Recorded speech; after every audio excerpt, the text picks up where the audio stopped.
Bonjour à tous, ravi de vous retrouver comme tous les samedis ou presque pour les news moto de la semaine. Ravi mais en même temps, comment vous dire, troublé, interrogatif, voire légèrement effrayé quant à l'avenir de la moto. Et pas dans un avenir lointain, non, dans un futur assez proche même, je dirais.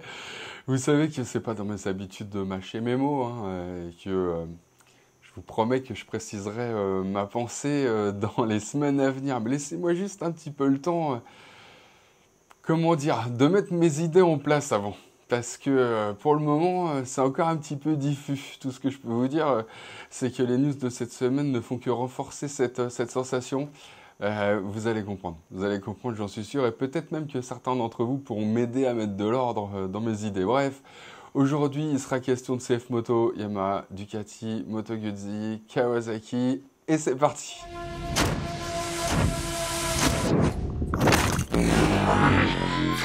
Et on commence par Moto Guzzi qui n'en finit plus donc de ressortir sa V7, mais cette fois-ci en version Stone Corsa. Alors, vous savez, c'est marrant parce que, en fait, j'avais jamais cherché à comprendre pourquoi Stone. Comme je prétends pas avoir une culture moto sans faille, si vous voulez, loin s'en faut, j'ai demandé à Google, en commençant par me dire que n'ayant pas fait d'italien depuis la terminale, il y a quelques années donc, c'était peut-être pas Stone, mais Stone. Vous voyez, quelque chose comme ça, quoi. Et pas stone, c'est-à-dire pierre en anglais. Et ben, apparemment, j'avais tout faux. La seule chose qui sort quand tu cherches stone sur Google, dans les traducteurs, etc., et dans toutes les langues que tu cherches, c'est pierre. Donc, bon, voilà. Donc, dans un improbable Globi-Boulga, Moto Guzzi nous propose cette année une V7 pierre de course. Autant dire un plomb. Voilà. Mais il faut quand même leur reconnaître un certain talent aux designers italiens, franchement. Parce qu'avec une simple bulle à l'ancienne et une jolie couleur biton rouge et grise, qui ne sera pas sans rappeler de bons souvenirs, j'imagine, aux aficionados de la marque, il réussirait presque à te faire croire que le sympathique poêle à charbon italien, non parce que ça chauffe bien un V7 malgré l'évolution de son V-twin de 853 cm3 en 2021, je rappelle, ça serait devenu par miracle une sportive, alors que le bitume du premier rond-point venu aura raison de la semelle de votre godasse après avoir littéralement fait disparaître votre pose-pied gauche dans une gerbe d'étincelles digne du feu d'artifice du 14 juillet lancé depuis la Tour Eiffel, si vous voulez. Alors pour faire plus sport, la fourche s'est délestée de ses soufflets de protection, le bouchon de réservoir vire noir anodisé et les rétros se retrouvent catapultés aux extrémités du guidon. Il vous aura pas échappé que la selle adopte un design plus sportif, elle aussi. La partie passager est moins plate, elle est plus fuyante, si vous voulez. Comme la passagère... Ouais, ça marche aussi si c'est un passager, mais c'est sûr que ça sent pas le confort à plein nez, cette petite selle pour le passager. Mais l'idée, c'est de pouvoir ajouter un capot de selle couleur carrosserie en option. En option. À pas parce qu'à 10 199 €, ils se sont dit qu'on pouvait se permettre une petite folie supplémentaire. Donc ça sera en option. Bon, elle sera dispo en octobre quand même, au cas où. Et pour les extrêmes, sachez qu'elle devrait aussi être proposée en vert. Franchement là, je sais pas si je vais pas craquer. Le vert, c'est mon truc, le vert, moi.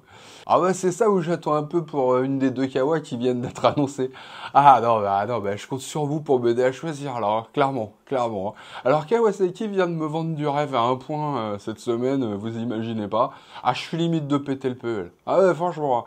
Non, le truc, c'est que ça va être... il va falloir que je choisisse entre le Roadster Z E1 ou la Sportive Ninja E1. Alors attention, si vous êtes du genre sensible, allez chercher votre doudou, sucez votre pouce, je sais pas, mais préparez-vous, parce que ça va être du lourd. Je suis pas votre mère, donc bon voilà. Ah ouais, parce que Kawasaki vient d'officialiser deux monstres de 6,8 chevaux de puissance donc continue ou nominale, comme on dit, si vous voulez. Et là, vous sortez les mâchoires du piège à ours qui se referment sur votre frêle cheville. Clac!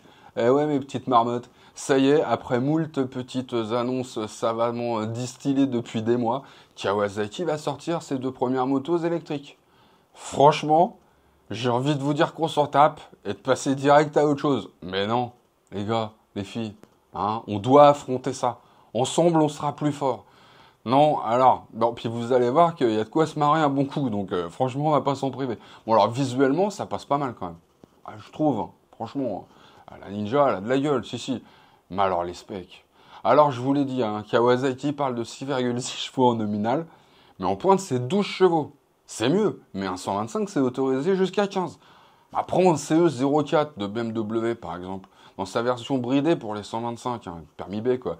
C'est 15 chevaux en nominal, déjà. Et 31 en pointe. Les Kawa, là, c'est 12 en pointe.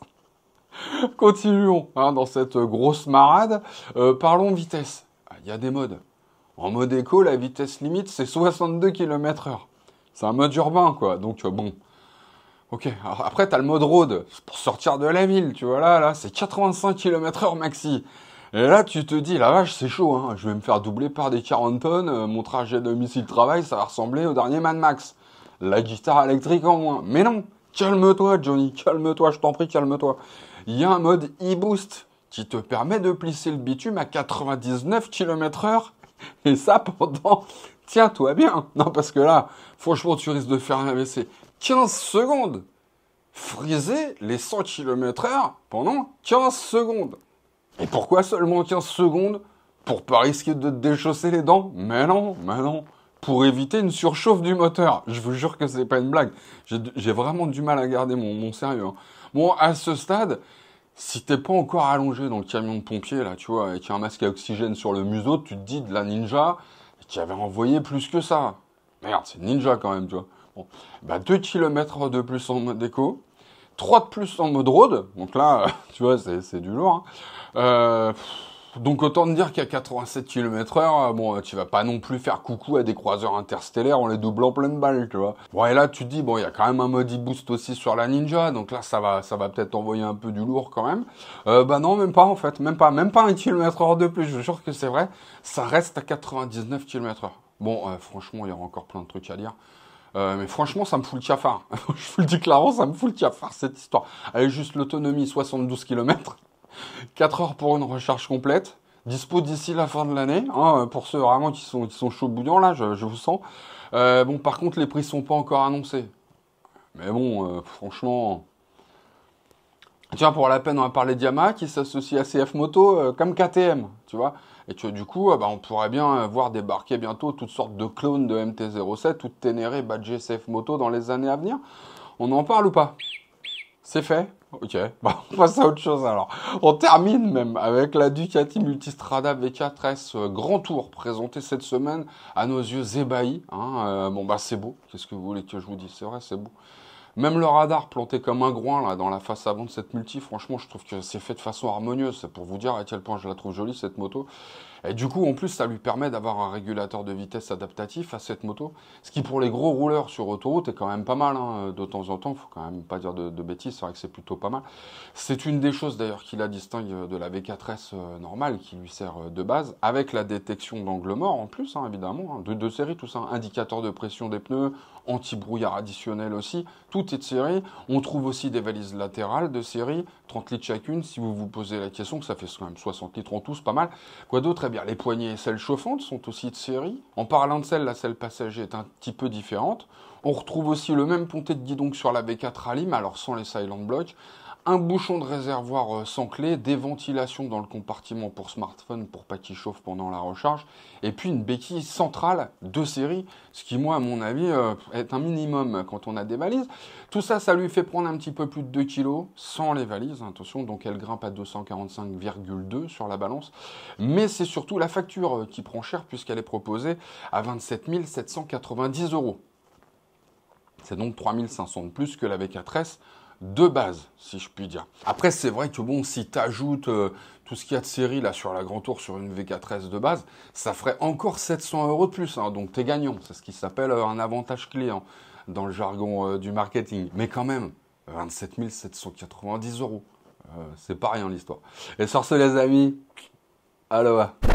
Tiens, viens par là, toi, la marmotte, rapproche-toi encore un peu plus. Là. J'ai l'impression que t'as envie de chialer d'un coup. Là.